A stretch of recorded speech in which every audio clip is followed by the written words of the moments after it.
All right, here we go. Exercise 4 and Module 3. This is the exercise that you've been waiting for, being able to read the mind. What is it doing? What's going on in it? This is the exercise. So, now that you have a good understanding of exercises 1, 2, and 3, good as in you're comfortable. If it still makes no sense to you, if it's all confusing, then you are wasting your time practicing exercise 4. Go back to 1, 2, and 3 until you can tell mind from mind. Some people experience all of this like colors, like vibrations, like sensations or tastes, or just a knowing. There's no telling how you are going to interpret people's minds. But there is one thing you can predict. You will be able to access all the information of someone's mind that they are not actively trying to conceal. When I look into a mind, I can see what someone is hiding because it's very, very bright. Now, to give you a sort of mental visual about this, the typical image I get when I'm reading a mind is just very light, airy passing thoughts, like a smoky wind. And I can read the trails of smoke. This is what a typical mind looks like to me.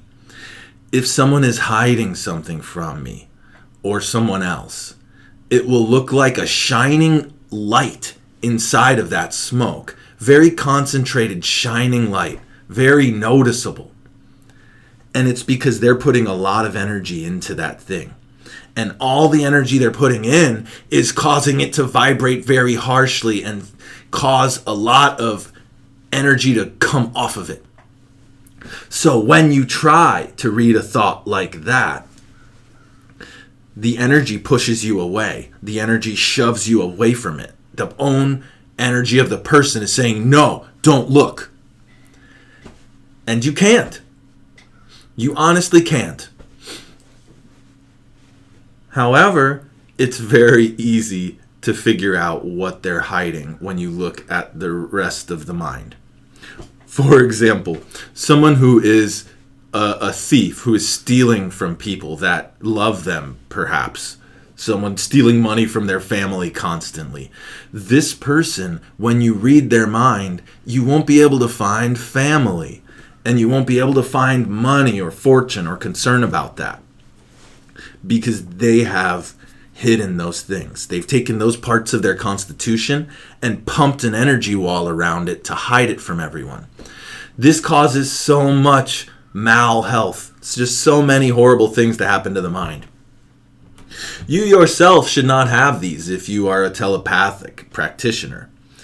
It'll just destroy you. Anything you're hiding, just be okay with it. Just be okay. If you have anything about you that you're not okay with, that you're not okay with other people knowing, it's going to hurt you while you practice telepathy. Like a dagger in your side. And so just pull all the daggers out before you get to this module, before you start practicing this level. Okay. We're done with the disclaimers. Now for the method. Let's start with the friend, but it could work with anyone. Now that you have a good understanding of how to separate your thoughts from their thoughts and their thoughts from their thoughts, you can read. So you go up into an environment where there's a person you can read. Look at them, engage, connect with their mind, and then remove yours from the equation. Say, well, okay, I know what I'm feeling and thinking and considering about the person. If it's your mother, you're going to have so many strong thoughts. And so exercise 4 actually works a little better with strangers. So don't do your mom or your friend, really. Start with a stranger. And look and observe what their energy of the mind is doing. Once you do, take that behavior, take that mental signature, and separate it from everything else. Just push everything else away from it. And you'll feel it running its courses. Allow yourself to run those courses with it. So what you're actually doing is you're hopping on board their mental processing. And in this state, you may pick up sentences, visuals, words, ideas. Just knowing energies may come in. You may smell things. Again, there's no knowing how you're going to interpret someone else's mind. I have a lot of practice with this, and I can control what people see when they try to read my mind. This is another level of all of this, and we'll get there too. It's not just masking the mind, it's reshaping the mind. At one point, your mind becomes malleable and you can work it, but I'm not going to get there. I'm getting ahead of us. Right now, you need to be trying to just pick up on their mental signature. And once you've got it, you want to be not reading it like a book. It's much more like a car that you get in and go for a ride. And you may enjoy the ride and you may not. But the point is that you will have a mental experience from someone else's experience. And that is the practice of telepathy. This may leave you with knowledge about the person that is impossible for you to know. And this is where telepathy becomes very surprising. And I have worked professionally as a psychic for many years, and this is one of the major skills I use.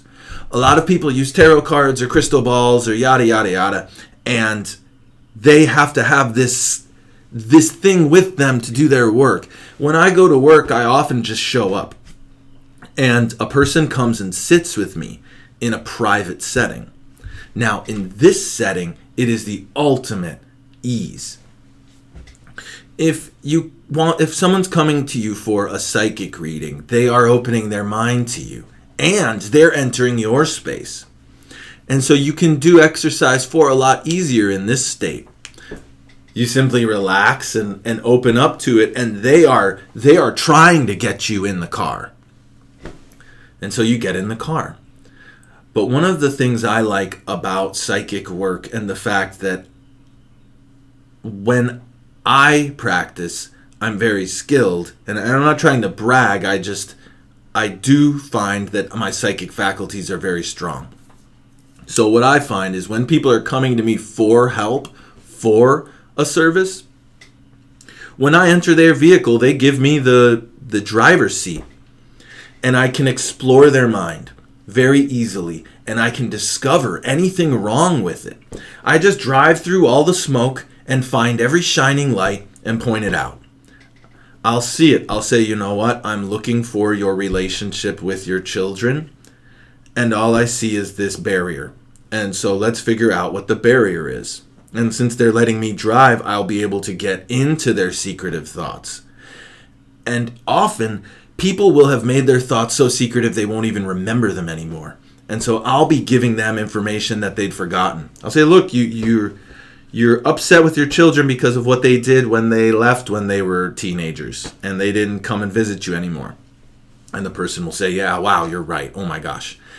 So the mind is a very, very complex field of experience, and you now know the gateway. There isn't much more to this. There's other exercises once you're in the minds. But for now, you're just trying to get in. And all you need are these 4 exercises.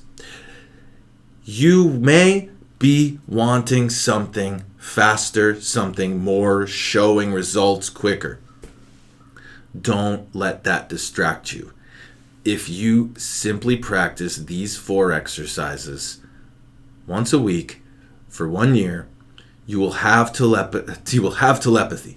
It's not something we shouldn't have. The truth is that human beings are meant to be telepathic. We've evolved to be telepathic, and now we have regressed. We've entered a dark age where we're behaving much more like a prior stage in our growth. We have to use communication and cell phones and internet and all these things. But the truth is that long ago, I could just send you a message with my mind and you'd hear it. Now no one's listening. So one of the main things I have taught you in this exercise set is to listen. You want to listen so carefully that you can hear people think. And I assure you, you definitely can. I'll see you in the next telepathy class.